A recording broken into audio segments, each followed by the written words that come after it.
ETF index mutual funds నేర్చుకుని stock మార్కెట్లో రాణించాలనుకుంటున్నారా? వెంటనే ఈ నెంబర్కి కాల్ చేయండి. Hello viewers, welcome back to our channel. ప్రస్తుతం మనతో పాటు ఉన్నారు realtor oxygen founder and CEO, TEDx speaker and legendary award winner in real estate doctor Nandi Rameshwar Rao గారు. సార్తో మాట్లాడదాం. నమస్తే సార్. నమస్తే. సార్, ట్రంప్ తీసుకునే నిర్ణయాలు మన వాళ్ళనే కాకుండా అటు అమెరికన్స్ని కూడా భయభ్రాంతికి గురి చేస్తున్నాయి. రీసెంట్గా చూసుకుంటే సోషల్ మీడియాలో వైరల్ అవుతున్నాయి. హౌస్ ఫర్ సేల్, రెంట్ అని చెప్పేసి, అంటే అక్కడ ఉన్నటువంటి రియల్ ఎస్టేట్ కూడా ఒక పక్కన కుదేరు పడుతుంది అనేది కూడా చెప్పుకోవచ్చు. ఇల్లులు కూడా అమ్మేసుకుని అక్కడ వాళ్ళు అన్ని మూటా సర్దుకుని వెళ్ళిపోతున్నారంట అమెరికన్స్. అవును. ఎందుకు అంటారు ఇదంతా? ఒకటే ట్రంప్ ట్రంప్ ట్రంప్, ఇంకే రీజన్ లేదు. లేదు. Second place Elon Musk. మిగతా అన్ని సేమ్ టు సేమ్. ఎందుకంటే ట్రంప్ వచ్చిన తర్వాత ఏమైందంటే ఆయన హిస్టరీలో జనరల్గా మనం రెండు రకాలు ఉంటాయి. జనంలో ఒక మనిషిగా ఉండడం వేరు, మన వాళ్ళే జనం రావడం వేరు. మీకు అర్థమైందా? సినిమా యాక్టర్స్ జనం వస్తారు, మీరు నేనైతే జనం రారు. సో ఈయన జనంలో ఒకటి కాకుండా జనాన్ని క్రియేట్ చేసేలాగా కేరాడు. అంటే హిస్టరీని తిరగ రాస్తున్నాడు, రీరైటింగ్ ది హిస్టరీ, తిరగ రాయడం అంటారు కదా. అంటే ఈయన ఉన్న నెక్స్ట్ 4 సంవత్సరాలు వర్షాలు కాదు కురిపిస్తాడు, బాంబుల మీద బాంబులు వేస్తున్నాడు అని. వచ్చి ఎవ్రీడే ఒక కొత్త బాంబు వస్తుంది. ఆ బాంబులు ఎటు వస్తుంది, అటు అమెరికా వాళ్ళతో అవుతుందా, ఇండియా వాళ్ళతో అవుతుందా, కెనడా వాళ్ళతో అవుతుందా, ఎవరికి తెలియదు. బేసికల్ ఏంటంటే కండిషన్స్ టైట్ చేస్తున్నాడు.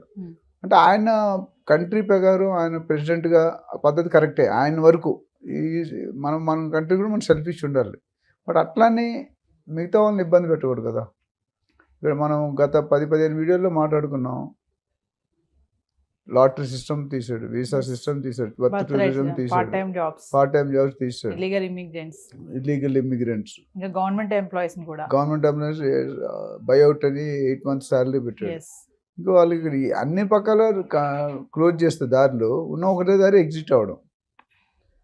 ఓడిపోయే కంటే వసలిపోతేనేమని మా నాన్నమ్మ గారు డైలాగ్ చెప్పారు. వాటితో తిట్లు తిని వదిలి ఇంకోటి ఏదైనా పర్మనెంట్ జాబ్ చేసుకుంటే బెటర్ అనేది. మెయిన్లీ ఏంటంటే ఎవరైతే ఒక 15-20 years బ్యాక్ వెళ్ళిపోయారో వాళ్ళకి ఇబ్బంది లేదు. వాళ్ళకి ఆల్రెడీ గ్రీన్ కార్డు, కొంతమంది సిటిజన్షిప్. మా ఫ్రెండ్స్ చాలా మంది ఉన్నారు మాతో చదువుకున్నారు, వాళ్ళు దేర్ ఆల్రెడీ సిటిజన్షిప్ హోల్డర్, అంటే గ్రీన్ కార్డ్ దాటి సిటిజన్షిప్కి వెళ్ళారు. కానీ ఇప్పుడు గత మేబీ 8 to 10 years ఎవరైతే వెళ్ళారో ఇప్పుడు లక్షల మంది వెయిటింగ్ లిస్ట్లో ఉన్నారు. మేబీ టువర్డ్స్ 80-100 lakhs మంది వెయిటింగ్లో ఉన్నారు. ఇలా అందరికీ ఇవ్వాలంటే ఎప్పుడు వస్తుంది? దాన్ని తగ్గిస్తున్నారు అంటే. ఇప్పుడు ఎందుకంటే బర్డెన్ తగ్గించుకోవాలి. ఇన్కమ్ లేకుండా ఖర్చులు పెట్టడం అనేది. ఇప్పుడు మీ ఆఫీస్ ఉంది, మీరు ఎంతో 100 మంది ఎంప్లాయీస్ ఉన్నారు, ఇన్కమ్ లేదు, మీరు అట్లీస్ట్ శాలరీ మీ బాస్ ఇవ్వలేడు కదా. 1 month ఇస్తాడు, 2 months, 3 months తర్వాత సారీ అమ్మా అంటాడు. అక్కడ కూడా అదే. ఇప్పుడు ఏదైనా ఖర్చులు ఎక్కువ ఉన్నాయి, ఆదాయం తక్కువ ఉంది, ఎస్పెషల్లీ అమెరికన్స్కి. అంటే ట్రంప్ తీసుకున్న నిర్ణయాలు అమెరికన్స్కి ఎటువంటి ఇబ్బందులు ఉండవు అని అనుకున్నాం కదా సార్. మరి అక్కడ వాళ్ళు కూడా ఎందుకు ఇల్లు అమ్ముకుని వెళ్ళిపోతున్నారు? బయట తెల్లగా కనిపించే పాలు నల్లగా కనిపించే నీళ్ళు కాదమ్మా, కొన్ని తెల్లవి నల్లగా కూడా అయిపోతాయి. ఎందుకంటే ఓట్లకి గెలవడానికి 100 విషయాలు చెప్తాం, మేనిఫెస్టోలో 100 చెప్తాం, అవన్నీ చేస్తాం. ఇప్పుడు డెసిషన్ తీసుకున్నట్టు నలుగురితో నారాయణ, కులంతో గోవిందం డైలాగ్ ఉంది. వాళ్ళతో పాటు వీళ్ళు కూడా కొద్దిగా, అందులో కూడా మన వాళ్ళు ఒకటే కదా, వాళ్ళ దాంట్లో కూడా కొన్ని ఇల్లీగల్ ఉండొచ్చు కదా, చదువు లేని వాళ్ళు ఉండొచ్చుగా. వాళ్ళు 10th class అయితే రోడ్డు మీద పడేస్తారు అమ్మా నాన్న. దే డోంట్ డీల్ విత్ వాడంతా కూడా బతకాలి, అయితే చచ్చిపోవడం బెటర్ అంటారు. వాళ్ళ అమెరికా రూల్ ఏంటంటే up to 10 years they will give you shelter, mother and father. తర్వాత they don't depend on mother and father, మీకు తెలిసే ఉంటారు. So they have to find out their own. మనలాగా డిగ్రీ వరకు పెళ్ళి అయిపోయి పిల్లలు పుట్టిందాక మన వాళ్ళు మనం చూస్తాం, అంత సీన్ ఉండదు అక్కడ. ఇక అందుకనే మనం ఇబ్బంది పడతాం, వాడు ఇబ్బంది పడదు. మొదట్లోనే కష్టాలతో పైకి వస్తాడు వాడు. So then he can survive anywhere. ఇక్కడ వచ్చేసరికి ఏమైందంటే దాదాపు మనకున్న లేటెస్ట్ రికార్డ్ ప్రకారం 4172 ఇల్లులు గత ట్రంప్ వచ్చిన తర్వాత అమ్మకాలు అమ్మడం అయిపోయి. ఇంకా కొన్ని 500-600 విల్లాలు, ఇండిపెండెంట్ హౌసెస్, ఒక్కొక్కటి 8 కోట్లు తక్కువ లేకుండా 8 నుండి 10 కోట్లు ఒక్కొక్క ఇల్లు అమ్మకానికి ఉన్నాయి. అంటే 500 into 8 కోట్లు అంటే వేసుకుని ఎంత అయిపోయింది? Too much money. సో వీళ్ళందరూ కూడా ఏం చేస్తున్నారంటే ఈ పెట్టిన రూల్స్ తట్టుకోలేక బయటికి ఎగ్జిట్ అవుతున్నారు. ఫెడరల్ అంటే గవర్నమెంట్ ఎంప్లాయీస్ కూడా లాస్ట్ టైం మనం మాట్లాడడం 1 month బ్యాక్ అని రావగానే వితిన్ జనవరిలో ఫిబ్రవరిలోనే పెట్టాడు అన్ని రూల్స్ అన్ని. 45,000 మంది తీసేసి మీరు 8 నెలలు జీతం ఇస్తాం శాలరీ అని చెప్పి బయటికి వెళ్ళిపోయినా. అందులో కొంతమంది ఆఫ్ చేశారు, ఇంకా కొంతమంది ఆఫ్ చేస్తే వాళ్ళు ఇంకేదో ఇంకో బోనస్ పెంచి 10 నెలలు అంటాడు ఫ్యూచర్లో. అంటే సార్ ఇప్పుడు ఈ వలసలకు కూడా కారణము ఎలాన్ మస్క్ అని అంటున్నారు, డోజ్ అని అంటున్నారు. దీన్ని ఎలా చూడొచ్చు అంటారు? ఎలాన్ మస్క్ అనేది ఒక పెద్ద మిస్టరీ అమ్మ. ఎందుకంటే ఎలాన్ మస్క్ వల్ల గెలిచాడు ట్రంప్ గారు. ట్రంప్ ఎలాన్ మస్క్ లేకపోతే ట్రంప్ మేబీ గెలుపు అనేది చాలా టైట్ అయిపోయింది.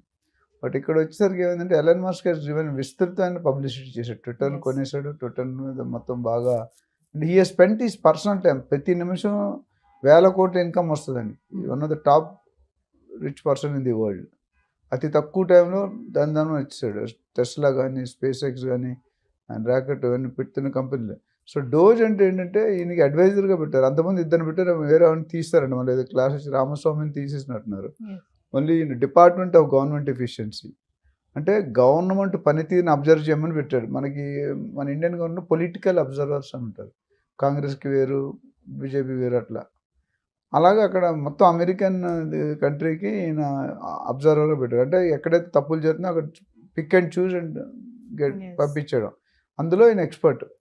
ఇప్పుడు 80% ఈయన డెసిషన్, బయటకు ఆయన డెసిషన్ సంతకం పెట్టినా decision is initiated by Elon Musk. Yes. So ఒకటి ఏంటంటే ఒక విధంగా మంచిదే. ఎందుకంటే ఈవెన్ ఇండియా వాళ్ళు అవ్వచ్చు, they should not go illegally. అది ఎప్పటికైనా మన కంట్రీ మీద కూడా బ్యాడ్ నేమ్ వస్తుంది. Yes. లక్కీగా మనకి అంత ఎక్కువ మంది లేరు. మెక్సికో, జపాన్, చైనా అవి చూస్తే మనం పనామా ఇవన్నీ మనం చాలా బెటర్. బట్ అది కూడా చేయకూడదు. దానివల్ల మొత్తం దేశానికి చెడ్డ పేరు వస్తుంది. ఇప్పుడు వచ్చిన వాళ్ళు ఎంతమంది అంటే ఇప్పుడు ఎంతమంది ఉన్నారు? 54 లక్షలు ఇండియన్స్ ఉన్నారు రఫ్గా. అందులో 18 లక్షలు ఇల్లీగల్, Illegal. 3 లక్షలు స్టూడెంట్ వీసాస్, అంటే 15 లక్షల మంది ఇల్లీగల్. ఇప్పుడు వీళ్ళందరూ పైకి వస్తారు. ఇవాళ కాదు రేపు ఈ 5 సంవత్సరాల్లో ఈయన మోర్ దెన్ 50% అయితే ఖాళీ చేస్తాడు. అంటే ఇప్పుడు అమెరికాలో రియల్ ఎస్టేట్ చాలా డౌన్ ఫాల్ ఉంది అంటే ఏం చెప్తారు సార్? ఇప్పుడు present డౌన్ situation? ఫాల్ ఉంది. ఎందుకంటే now it is sellers market. అంటే బయర్స్ కొనేటట్లేరు. అందరూ అదే స్టేజ్లో ఉన్నారు. ఇల్లు ఉన్నాడు, ఇల్లు అన్నాడు అదే స్టేజ్లో ఉన్నారు. ఇల్లు అన్నాడు ప్రాబ్లం లేదు, రెంట్ ఖాళీ చేయరు. ఉన్నాడు మరి ఇటు వెళ్ళిపోతే ఇల్లుకి రెంట్ ఎవరు ఇస్తారు? జనాలు వెళ్ళిపోయే ట్రెండ్లో ఉన్నారు. Yes. సో ఇప్పుడు ఇక్కడ ఏమవుతుందంటే ఎవరైతే జాబులు పోయి, బిజినెస్లు పోయి, ఇల్లీగల్ వలసలు వచ్చి రాంగ్ ఇల్లీగల్గా ఉంటున్నారో వాళ్ళందరూ కూడా they are taking a decision. ఎందుకంటే ఇప్పటికే చాలామంది ఇండియాకి తిరిగి వచ్చారు. వాళ్ళందరూ కూడా ఇక్కడ రియల్ ఎస్టేట్ వైపు చూస్తున్నారు. అది పెద్ద జోక్ ఏంటంటే సాఫ్ట్వేర్ జాబులు అన్నీ లేవు Yes. అని లక్షలు ఎక్కడ ఉన్నాయి మన దగ్గర. ఇప్పుడు ఉన్న వాళ్ళనే లాస్ట్ కరోనా దగ్గర నుండి ఇంటేక్ పడిపోయింది. అట్లనే వర్క్ ఫ్రమ్ హోమ్ ఆప్షన్ తీస్తారు. అవును. అందులో కూడా నేను విన్నది ఏంటంటే వర్క్ ఫ్రమ్ హోమ్ ఆప్షన్లో దే ఆర్ అంటే డూయింగ్ 2-3 జాబ్స్. కొంతమంది అందరని చెప్పలేను కానీ 2-3 జాబ్స్ చేస్తున్నారు. చేసినప్పుడు అది ఇల్లీగలే కదా. ఒక కంపెనీ దగ్గర సాలరీస్ ఇంకో కంపెనీ పెంచడం కరెక్ట్ కాదు. ఇవన్నీ బయటకు వచ్చాయి. The kept A separate body, Yes. Separate team to identify these illegal issues. అదే పని వాళ్ళు. Yeah. సో ఏదేమైనా సార్ ట్రంప్ అయితే ఈ లాస్ట్ టర్మ్ కాబట్టి ఈ టర్మ్ లో మొత్తం అంతా కూడా ఆయనకున్న మంచి ఆలోచనలు, పిచ్చి ఆలోచన, అన్ని ఆలోచనలు జనాల మీద రుత్తాడు. ఇంప్లిమెంట్ అందులో చేసేస్తారు. కొన్ని సక్సెస్ అవుతాయి, కొన్ని సక్సెస్ అంటే ఆయన సైన్ చేసిన దాంట్లో పోవు. బట్ కొన్ని అయితే పోయే అవకాశం ఉన్నాయి. ఎస్. అన్ని ఇప్పుడు బర్త్ డివిజన్ అనేది టఫ్ ఏరియా, అది కంట్రీకి సంబంధించింది. ఈ చిన్న చిన్న వ్యవసాయం అన్నీ కూడా ప్రొసీజర్లో కూడా any time they can do. Yes. As of today lot of people are under threat. ఇంక ఈయన కానీ ఇంకో టర్మ్ వచ్చాడంటే తేడాలు వస్తాయి. వచ్చే అవకాశం లేదు లేదు కాబట్టి thank you sir. Thank you.